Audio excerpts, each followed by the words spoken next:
Welcome back to Coloring Through the Bible. My name is Keegan Harkins, and we are talking about another one of these great attitudes and feelings that we always associate with Christmas. We're talking about joy. Joy is something that you see a lot on Christmas decorations, just the word joy. We're just supposed to be joyous at Christmas. But what happens when somebody or something tries to get in the way of our joy? That's what we're talking about today. And ironically, as I've been trying to film this video, my lovely 10-month-old puppy has decided that she is going to bring her log into my office and chew it very loudly. Let me show you who is trying to steal my joy or get in the way of my joy. This is Peaches. Peaches. Yeah, isn't she pretty? Well, she may be pretty, but she can be pretty annoying. I love her though. But she is the perfect example for this, somebody trying to get in your way of your joy. She likes to just get right in front of you and stop. And if you noticed, I call her a puppy because she's only a few months old, but she's already over 100 pounds. She's a bull mastiff, so she's going to get to be rather large. So she is this immovable mountain. And when she doesn't want you to pass, she just stops. And she fills up the entire hallway, and she locks her legs and looks at you like, make me move. You can just kind of hear, from The Hobbit, you shall not pass. You can't move around her. I can't anyway. My husband and my sons, they can push her out of the way, but she's stronger than I am. And it reminds me of my husband and I went to the grocery store. And my husband and I are goofy, and we try and make the best of every situation that we're in. So we're at the grocery store, which doesn't sound like it's very exciting, but let me tell you, I live in a very small town. We don't have any retail stores. We don't have a Kmart. We don't have a Target. We don't have a Walmart. We have an Albertsons. And so going to the grocery store, we joke that it's like going on a date because it's the only thing to do in our town. So we make the most of it, and we're laughing, and I don't even know what we were talking about, but we were just being goofy and silly. And evidently, this lady that was in front of us had this strong, you shall not laugh in a grocery store kind of personality. And she did not appreciate that we were just laughing about silly things. I mean, we were laughing about pasta. Something really silly. And it offended her. And so we're talking and we're saying, okay, well, we just need to get some soup and then we can get out of here. So she moves her cart in front of the soup and stands there. And I try to look around her because she's standing right where we're at as we're trying to decide what we want for lunch. And she gets out her phone and she's checking Facebook and just right in front of the soup and then turning and glaring at me like, make me move, like my dog. Make me be quiet while you're trying to film. And of course it didn't make me mad. It made my husband and I try so hard not to laugh. We were like quietly laughing behind her back because we just needed a can of soup and then we could leave. And she decided she was going to be there. So we finally get the can of soup, and then I swear, we are 3 aisles away from sour cream. And my husband said, oh, we forgot we were out of sour cream. By the time we get around to the sour cream, she has parked her cart in front of the sour cream, and then she's not even there. She just parked her cart, gave me a dirty look, and then walked across the aisle to get bacon. And I am trying so hard to keep it together because I'm trying not to laugh. Because to me, it was absolutely ridiculous that she kept trying to get in my way.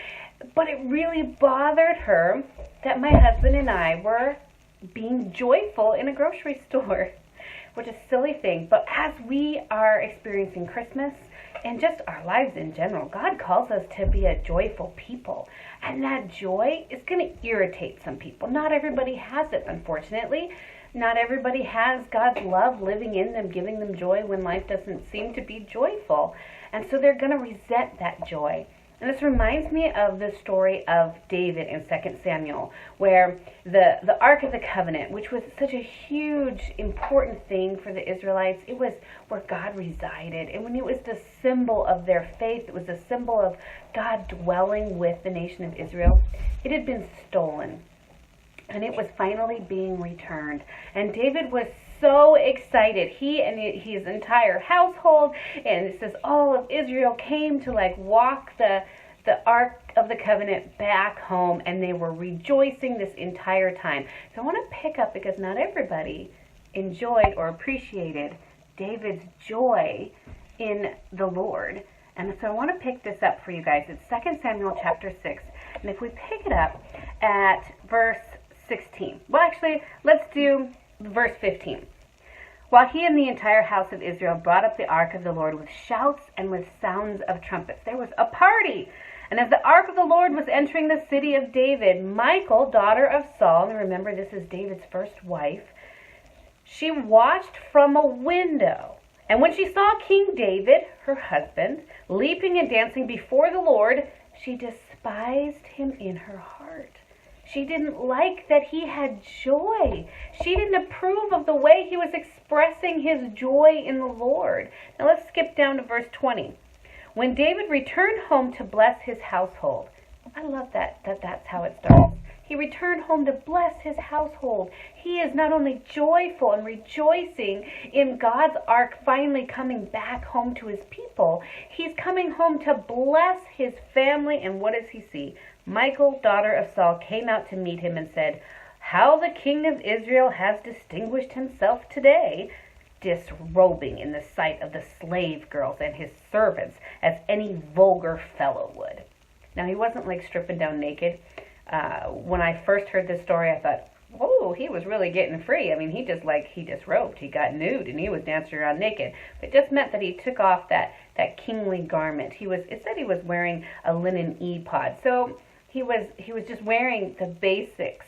He wasn't nude, but he was pretty much in his underwear kind of thing. He wasn't dressed as a king. He had taken off his robe. He wasn't caring about being a king. He was rejoicing in his God. So David said to Michal, "It was before the Lord who chose me rather than your father," a little bit of snippy there, "or anyone from his house when he appointed me ruler over the Lord's people Israel. I will celebrate before the Lord. I will become even more undignified than this, and I will be humiliated in my own eyes. But by these slave girls you spoke of, I will be held in honor." David didn't care that his wife didn't like his joy. He didn't care. He said, "I'll even look more disgusting. I'll be so humiliated in my own eyes," because what was more important to David was God. Our joy doesn't come from our situation. It doesn't come from the Christmas lights. It doesn't come from how many presents we have underneath the tree or a Christmas bonus. Our joy is in the Lord. And especially this Christmas season, we're looking forward to Christmas. We're proclaiming that Jesus stepped out of heaven and came as a man to teach us and then to be a sacrifice for us. We're pointing towards the second coming. We're rejoicing in our faith. And as we do that, we're going to offend some people.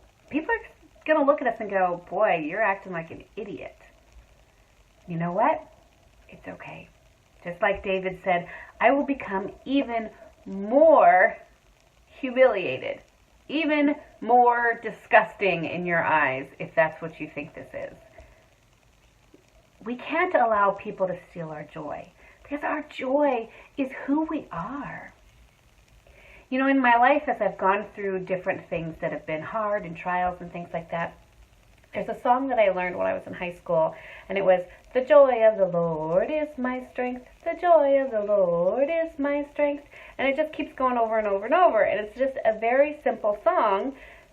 No comments on my inability to sing, but it reminds me the joy of the Lord is my strength. No matter what we're going through, we have joy because God lives inside of us. Our joy comes from something beyond the reach of the scoffing comments, beyond the reach of the people throwing insults at us, beyond the reach of whether or not our circumstances match the way we feel on the inside. So is this joyous season, have joy, no matter what's going on, because your Savior came and hunted you down. Just like that can of soup. I was bound and determined to get that can of soup no matter what. I didn't let that lady steal my joy. Don't let other people steal your joy, because your joy is your strength and it's your gift from God. this holiday season and all year round. I hope you guys have been encouraged today. I look forward to seeing you again next time. Until we do, have a true